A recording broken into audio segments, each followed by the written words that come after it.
Hello everyone, आप सभी का सुप्रीमम क्लासेज में स्वागत है। मेरे साथ है आज सेंग, जिनका आईआईटी जैम स्टैटिस्टिक्स में ऑल इंडिया रैंक 4 है और इनका ये फर्स्ट अटेम्प्ट है, यानी ये इनका अपियरिंग था और इनका ग्रेजुएशन मई मंथ में इस साल कंप्लीट होगा। तो इनसे आज हम प्रिपरेशन जर्नी के बारे में डिस्कस करेंगे, जिससे आपको बहुत ज्यादा हेल्प मिलेगा। जो भी स्टूडेंट जैम 2025 के लिए या आईएसआई 2025 के लिए या सीवीटी 2025 के लिए या किसी भी एंट्रेंस एग्जाम की तैयारी करते हैं, तो उनको बहुत ज्यादा बेनिफिट्स मिलने वाला है। तो आप इस वीडियो को लास्ट तक जरूर देखिए, क्योंकि इनसे एक आपको गाइडेंस मिलेगा कि आपको अपनी स्टडी किस तरीके से करना चाहिए और प्रिपरेशन किस तरीके से करना चाहिए।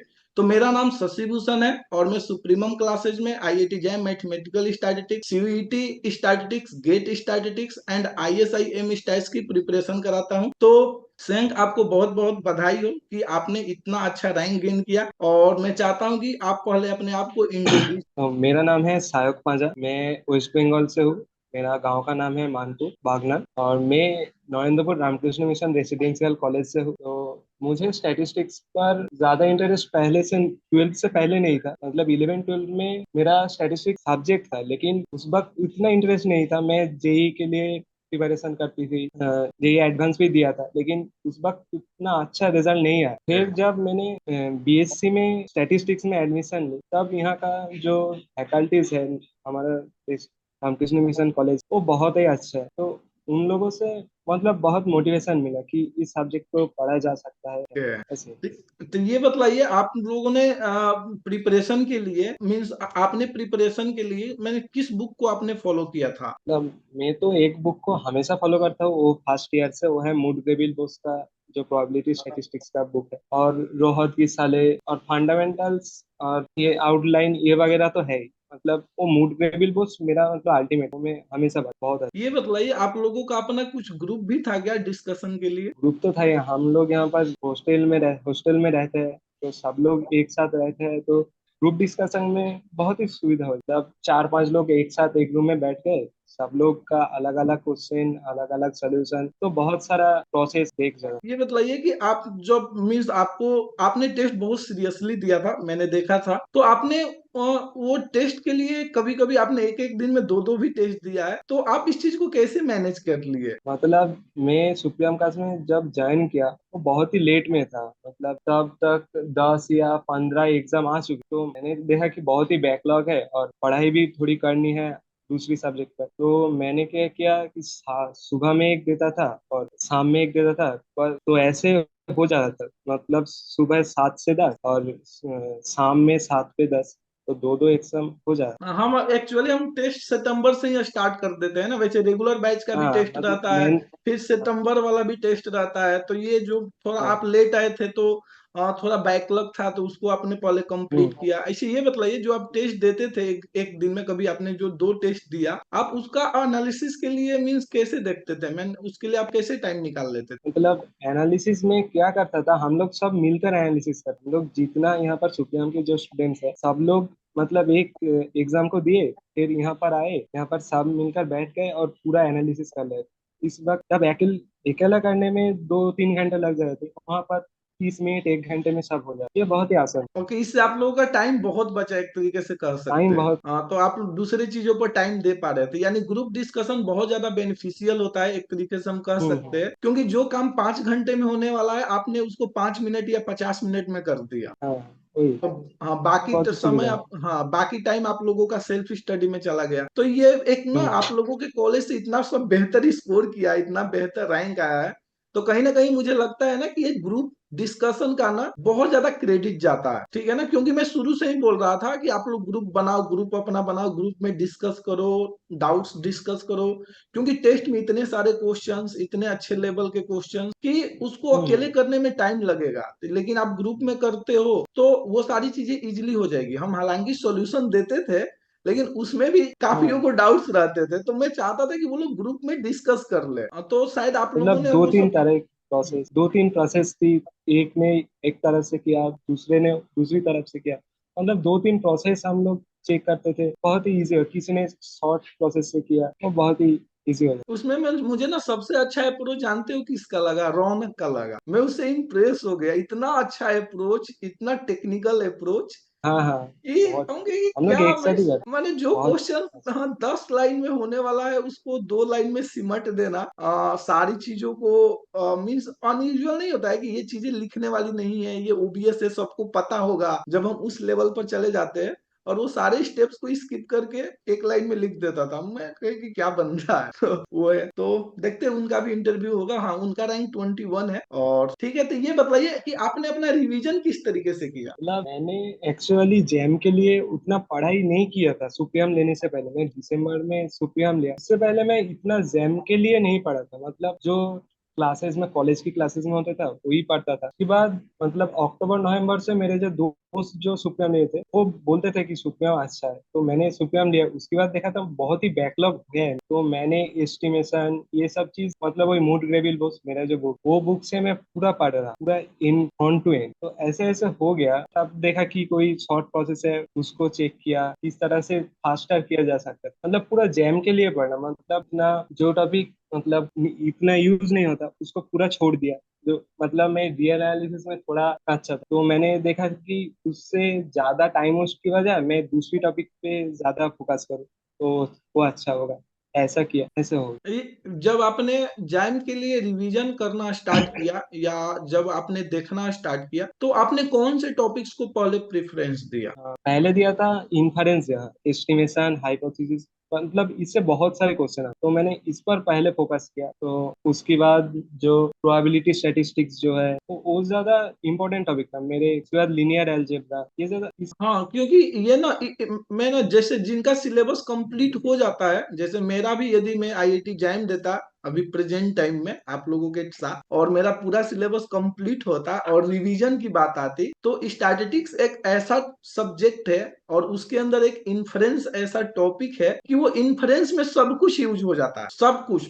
आप अब तक जितना पढ़े हो इन्फ्रेंस में उन सबका कंक्लूजन है। तो यदि हम इन्फ्रेंस को ही अच्छे से पढ़ लेना, हमारे पूरे स्टाइल्स का अच्छे से रिवीजन कंप्लीट हो जाता है, तो शायद इसका आपको बहुत ज्यादा बेनिफिट्स मिला होगा दूसरे टॉपिक्स में। जैसे आप आपके के सामने यूनिवेरिएट के क्वेश्चंस आए होंगे, ट्रांसफॉर्मेशन के क्वेश्चंस आए होंगे, स्टैंडर्ड हम्म। डिस्ट्रीब्यूशन के क्वेश्चंस आए होंगे। तो सभी इन्फरेंस पे लगा, हाँ, ये सभी तो लगता है इन्फरेंस तो। करके सभी हो जाएगा। हाँ, सभी हो जाता है। अब इसके लिए आपने अलग से उतना टाइम नहीं दिया होगा, तो आप में मीन्स आपने बहुत शॉर्ट अप्रोच लिया सिलेबस कंप्लीट होने के बाद, क्योंकि आप लोगों के कॉलेज में अच्छा पढ़ाई होता है। तो थोड़ा थोड़ा थोड़ा थोड़ा कर करके आप लोग सीखते गए, ग्रुप डिस्कशन से सीखते गए। हमारे भी ग्रुप में बहुत ज्यादा डिस्कशन होता था, वहां से भी चीजें धीरे धीरे कलेक्ट होती गई, और लास्ट में आप लोगों ने बूम कर दिया सारी चीजों को लेकर के। तो ये बताइए कि ये जो मैथमेटिक्स में 30% पोर्शन है, आप मीन्स क्या इसको पहले पढ़ना चाहिए कि पहले स्टैटिस्टिक्स पढ़ना चाहिए? यानी पहले बच्चों को मैथमेटिक्स से प्रिपरेशन स्टार्ट करना चाहिए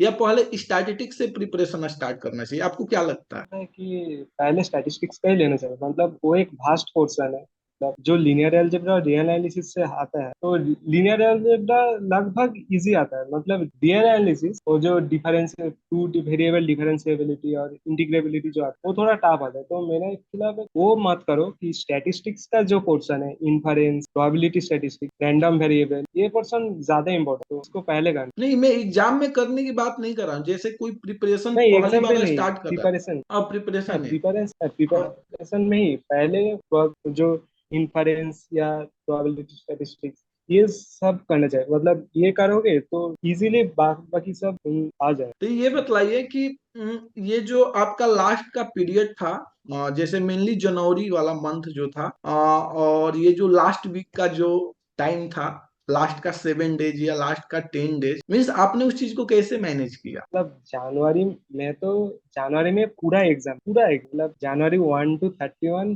पूरा सुप्रीम का जो मॉक टेस्ट है वो दिया, एनालिसिस किया, ये सब। और फेब्रुआरी में जो था वो 1 to 10 वो कुछ भी नहीं पढ़ा। मतलब कुछ भी नहीं, वो बुक तक देखा भी नहीं। मतलब यानी जो मेरे मैं बोल रहा दो था कि पढ़ाई छोड़ दो, आपने एकदम सीरियसली ही छोड़ दिया। पूरा छोड़ दिया। मतलब दोस्त ने कुछ क्वेश्चन पढ़ा रहा था, भेज रहा था, तो मैंने बोला कि तुम भी छोड़ दो, मैं भी छोड़ दिया, आप कुछ चिंता मत करो, हो जाएगा। हो जाएगा। मैंने, अब जितना जल्दी मिस, एक तरीके से हम बोल सकते हैं कि हम जितना पहले पढ़ाई छोड़ेंगे हमारा स्कोर उतना बेहतर आएगा। हाँ, हाँ, लेकिन मतलब माइंड प्रिपरेशन फ्रेश रहता कंप्लीट है। होनी चाहिए ना। हाँ, प्रिपरेशन कंप्लीट होनी चाहिए, उसकी बात। हाँ, हाँ, प्रिपरेशन कंप्लीट है। इसके बाद यदि आप पढ़ाई छोड़ते हो ना, ये मेरा भी पर्सनल एक्सपीरियंस है। मुझे याद है मैं जब 2016 में दिया था, और 25 जनवरी को मैंने लास्ट डेट रखा था कि मैं लास्ट 25 जनवरी तक पढ़ूंगा, 25 जनवरी के आगे मैं नहीं पढ़ूंगा। तो मैं 25 जनवरी को ही मैं पढ़ाई छोड़ दिया था, और मेरा एग्जाम 8 फरवरी को था। तो मैं इतने दिन बिल्कुल ही नहीं पढ़ा था। मैं कभी घर पर टाइम स्पेंड करता, कभी दुकान में टाइम स्पेंड करता, या कभी अकेले रहता, लेकिन बुक नहीं पढ़ा, ना किसी का क्वेश्चन देखा, ना किसी का डाउट देखा, बस अकेले ही रहा। लेकिन मैं रिवीजन करने के लिए वापस नहीं गया। एक बार ना डर लगा, कब 29 या इतना ज्यादा पढ़ाई छूट गया, ये थोड़ा देखे, अब सिलेबस टच करने के लिए गए ना, तो और ज्यादा डर लगने लगा। मीन्स ऐसा लगा कि कुछ आता ही नहीं है। तो हम कहे कि अब जो होगा तो अब एग्जाम में देखा देखा जाएगा। जाएगा, हाँ देखा जाएगा। हाँ, और मेरा 70 स्कोर हुआ। मेरा ऑल इंडिया रैंक मेरा भी 25 आया था, और मैं 70 स्कोर किया था। तो मीन्स, और मेरे गुरुजी भी बोले थे, जो भी जिनसे मैं गाइडेंस लिया हूँ, जिनसे मैं पढ़ा था जेई वगैरह, तो मैं भी जैम का सेल्फ स्टडी किया था, ठीक है। तो आप लोगों ने तो मीन्स आप तो कॉलेज में काफी अच्छे से पढ़े होंगे। मेरे पास तो कॉलेज भी बस नाम का डिग्री लिया था, ठीक है। मीन्स कॉलेज में उतनी पढ़ाई नहीं होती, एक फॉर्मेलिटी था, ऐसा हम बोल सकते हैं। तो सब कुछ मैं सेल्फ स्टडी से ही किया था, और उसमें मैंने 70 स्कोर किया था। तो ये है। तो हाँ, पढ़ाई पहले छोड़ देना चाहिए। जब मैं जेई की तैयारी कर रहा था ना, तो सर बोले थे कि एक सप्ताह पहले पढ़ाई छोड़ देना, जेई का एग्जाम अच्छा जाएगा। तो मुझे लग रहा है कि यार ये कैसे सर बोल रहे हैं, क्योंकि कभी एंट्रेंस एग्जाम का एक्सपीरियंस नहीं था। तो मैं लास्ट डे तक पढ़ते रहा, और मेरी जेई की प्रिपरेशन बहुत बेहतरीन थी, बहुत तगड़ी थी, लेकिन मैं फिर भी मेरा सिलेक्शन नहीं हुआ। और मैं उसका एक ही रीजन मानता हूँ कि मैं लास्ट तक पढ़ते रह गया। मुझे आज भी रिग्रेट होता है कि काश मैं सर की बात मान लिया होता, तो मेरा आईआईटी से बीटेक हो जाता। तो जब मैं जैम दिया ना, जैम की जब प्रिपरेशन किया, तो ये मैं डिसाइड कर लिया था, चाहे जो हो जाए, 10 दिन में, सर 7 दिन बोले, मैं 10 दिन पहले पढ़ाई छोड़ दूंगा। और नतीजा हुआ कि बेहतर स्कोर हुआ, और मैं आईआईटी दिल्ली से मैथमेटिक्स में एमएससी कंप्लीट कर लिया। तो आप लोगों का भी सब कुछ हो गया।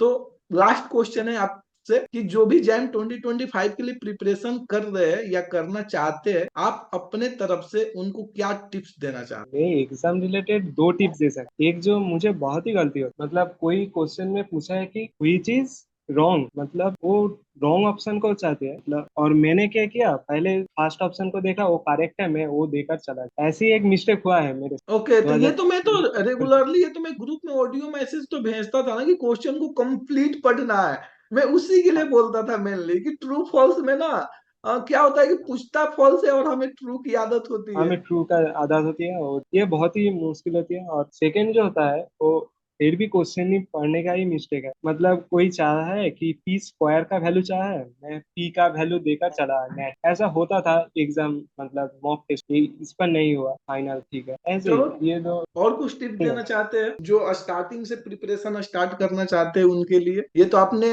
एक एरर का दे दिया उनके लिए जिनकी प्रिपरेशन कंप्लीट है। जो प्रिपरेशन स्टार्ट करना चाहते हैं उनके लिए? प्रिपरेशन स्टार्ट करने के लिए मतलब डरो मत, ये टॉपिक बहुत ही इंटरेस्टिंग है, अगर खुशी से पढ़ोगे तो सब हो जाएगा। फिर से बहुत बहुत बधाई हो, और धन्यवाद कि आपने इस प्लेटफॉर्म पर आकर के मीन्स टॉक रखा, और सबको अपने प्रिपरेशन स्ट्रेटेजी शेयर किया। इससे काफी को हेल्प मिले। तो फ्यूचर के लिए बेस्ट ऑफ लक, एंड काफी अच्छा करो, ठीक है।